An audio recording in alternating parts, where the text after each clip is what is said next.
Hello everyone, তো আজকে আমি চলে যাচ্ছি আমার বেবির ফার্স্ট চেকআপে, যেটা 19 সেপ্টেম্বর ছিল। আমার বেবি হয়েছে 10 সেপ্টেম্বরে আর চেকআপ হচ্ছে 19 সেপ্টেম্বরে। তো আমরা নিউটিয়া চলে যাচ্ছি। এই যে এসে গেছি সেই জায়গা যেখানে আমি আমার বেবিকে পেয়েছি, নিউটিয়া। আর এই দেখো, এই রুমটায় আমি থাকতাম, মার্ক করে দেখিয়ে দিচ্ছি। এই অ্যাপয়েন্টমেন্টটা বুক করে দিয়েছিল হসপিটাল থেকে আমাদের পেডিয়াট্রিশিয়ান যে ছিল সেই।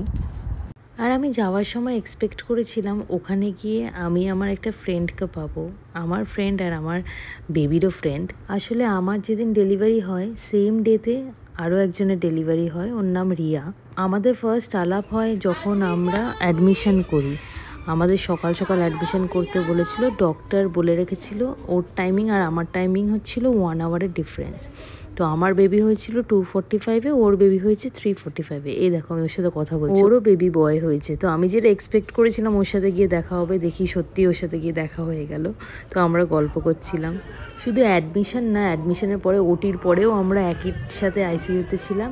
ইভেন যখন ব্রেস্ট ফিডিং করতে যেতাম আগে পিছিয়ে যেতাম। আমাদের বেবি পার্টও ফাইনালি ডক্টর দেখিয়ে আমরা এখন বাড়ি যাচ্ছি। তো ডক্টর বললো he is fit and fine. তো কাল থেকে ওকে অয়েল ম্যাসাজ, স্নান এভরিডে করাতে বলেছে, স্কিন ভালো বলেছে। তো যাক, আমার খুব টেনশনে ছিলাম যে সব ঠিকঠাক আছে কিনা।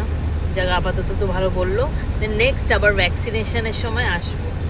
তো আজকে এখন বাড়ি যাচ্ছি।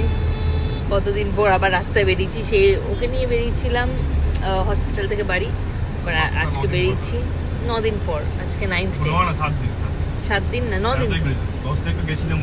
হ্যাঁ হ্যাঁ হ্যাঁ 7 দিন পর আবার বেরিয়েছি আমি রাস্তায়।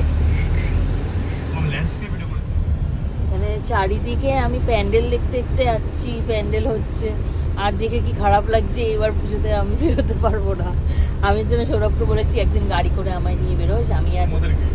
আমি আর আমার ছোট্ট পুতুল একসাথে বেরোবো, দিয়ে একটু বাইরে থেকে আমরা গাড়ি করে করে ঠাকুর দেখবো।